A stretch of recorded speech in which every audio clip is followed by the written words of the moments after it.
Oh Tuhan, pakailah hidupku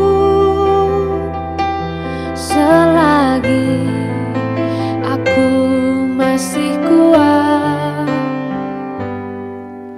Bila saatnya nanti ku tak berdaya lagi, hidup ini sudah jadi berkah.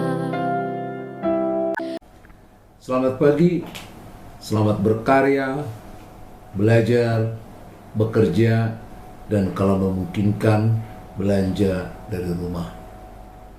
Dari ruang kerja GKP Rawamangun atas nama Majelis Jemaat, kami menjumpai, menyapa saudara-saudari kekasih Yesus Kristus dengan sapaan rohani. Shalom Elohim. Edisi Paskah 2020 masih seputar pelayanan perjalanan Yesus bersama dengan rombongan dari Transjordan, seberang Sungai Jordan menuju Yerusalem. Beberapa pelajaran telah kita coba simak selama dalam perjalanan ini, dan hari ini juga Jumat masih membicarakan seputar perjalanan sebelum sampai ke Yerusalem, yaitu tentang orang-orang upahan di kebun anggur. Kita baca dari Matius 20 ayat yang pertama sampai ayat yang ke-16. Saudara-saudara, kembali Tuhan Yesus mengutarakan sebuah perumpamaan tentang orang-orang upahan di kebun anggur, karena mengingat sulitnya menggeser pemahaman, sulitnya menggeser pengertian warga masyarakat, termasuk para murid-muridnya yang selalu berpikir secara duniawi untuk berpikir secara rohani. Teramat sulit. Berkali-kali Yesus memberikan perumpamaan dan pengajaran agar mereka berpikir bukan hanya secara logika, tapi harusnya secara rohani. Karena Yesus yang ilahi itu sudah bersama-sama dengan mereka. Itu sebabnya Tuhan Yesus memberikan pernyataan dari dua pernyataan sebelumnya untuk menunjukkan betapa sulitnya menggeser pemikiran itu. Kepada orang kaya yang saleh itu, Yesus akhirnya mengatakan betapa sulitnya orang kaya masuk kerajaan Allah. Diberikan perumpamaan yang sangat terkenal, ia bandingkan dengan lebih mudah seekor unta masuk ke lubang jarum, hanya untuk mengatakan tidak mungkin kalau kita mengandalkan, tidak mungkin kalau kita berpikir secara rohani, secara duniawi. Yang kedua, tentang perumpamaan di atas mengenai upah mengikut Yesus, kurang lebih juga Tuhan Yesus akhirnya menyisakan teka-teki, karena para muridnya agak sedikit emosional dengan mengatakan, apa yang kami dapat setelah meninggalkan segala sesuatunya? Apa kami dapat? Maka Yesus telah menjelaskan sebagaimana renungan kita kemarin, tapi di akhir renungan itu yang meninggalkan satu teka-teki, yakni orang yang terdahulu menjadi orang yang terkemudian.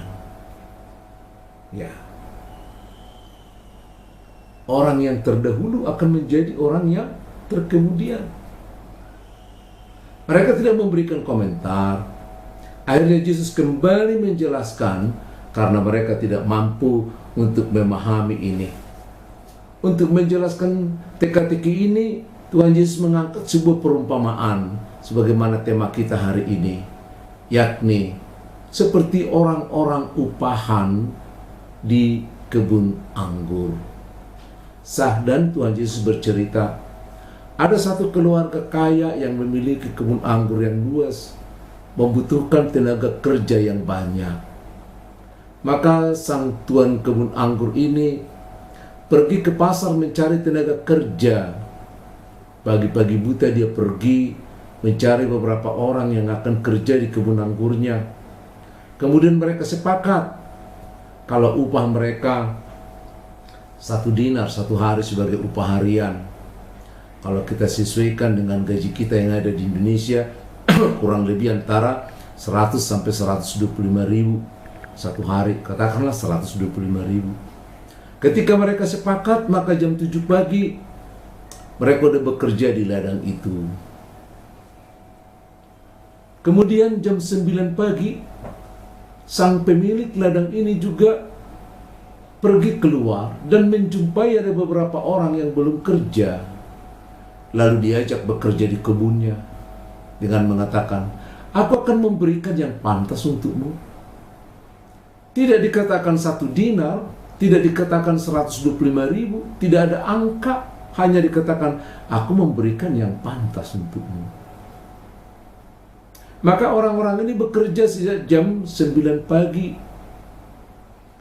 Bukan berdasarkan upah, tapi berdasarkan belas kasihan sang pemilik tanah itu, karena mereka akan mendapat yang pantas menurut yang memiliki tanah itu. Jam 12 siang juga dia juga pergi keluar dari rumah. Dia jumpai juga ada orang yang tidak kerja di bawah. Hal yang sama terjadi. Lalu sudah ada 3 kelompok ya di kebun itu. Terakhir jam 5 menjelang jam 6, ketika si pemilik tanah ini juga keluar dan menjumpai masih ada orang yang belum kerja, dia ajak lagi dengan janji yang sama, "Aku memberikan yang pantas untukmu." Gak ada kesepakatan. Ya, berapa yang akan diberikan? Jam 6 berakhir semua pekerjaan. Maka setelah jam 6 itu menjelang malam, mereka menerima upah. Apa yang terjadi?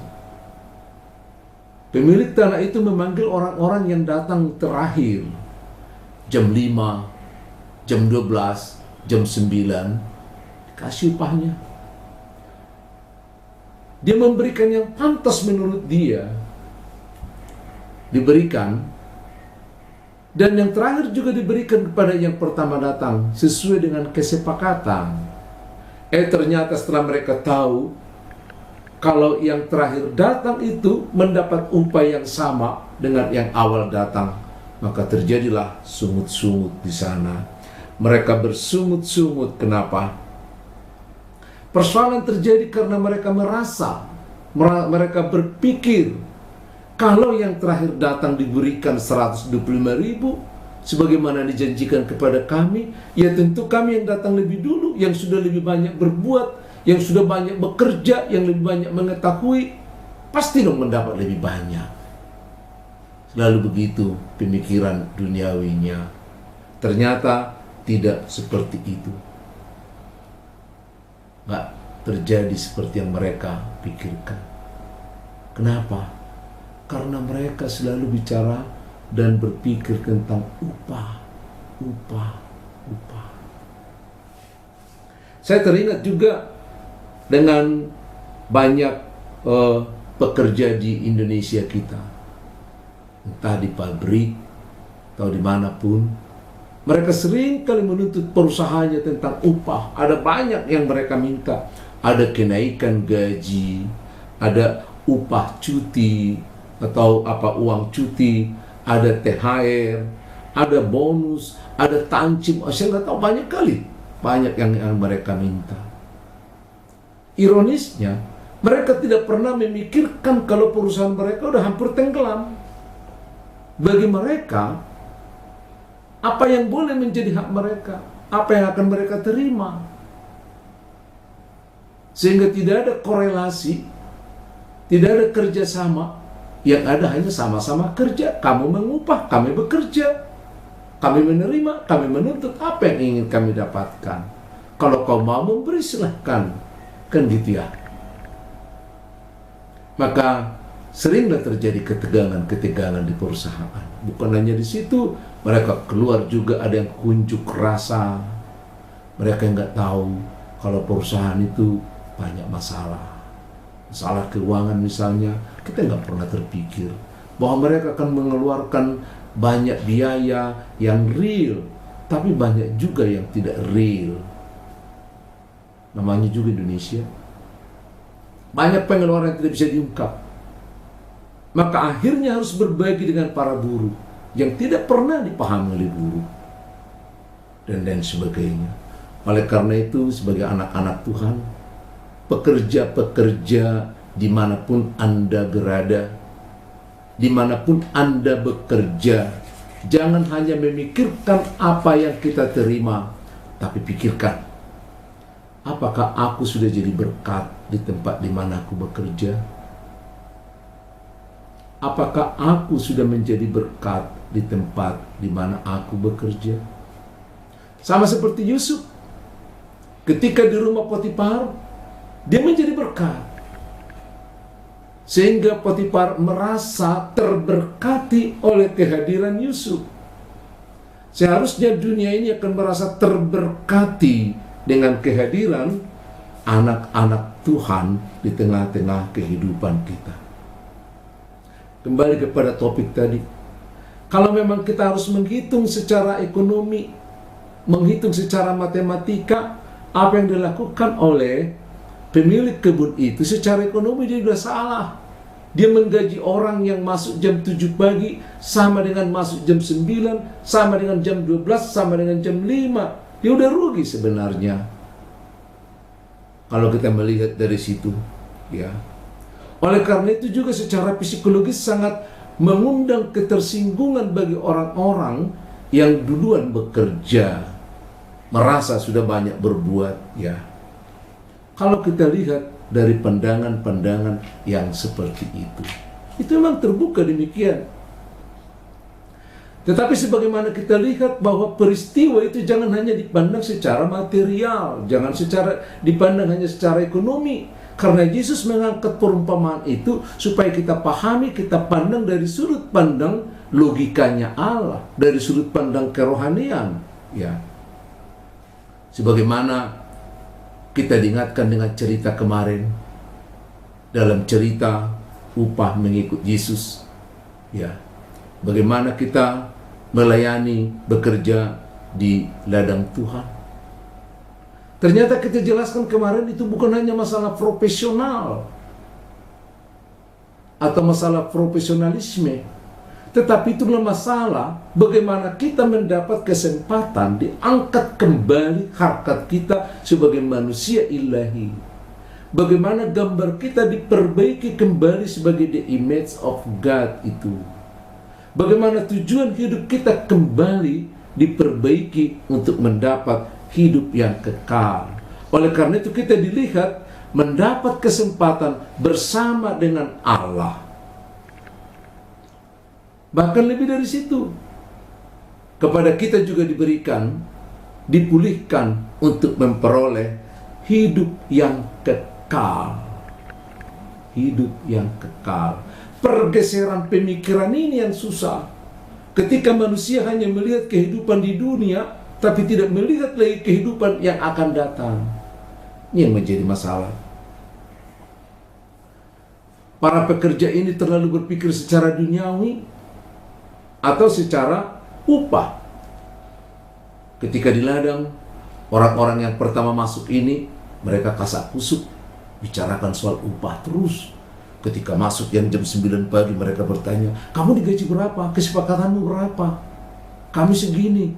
Tapi orang yang masuk jam 9 mengatakan, enggak, kami tidak dijanjikan apa-apa.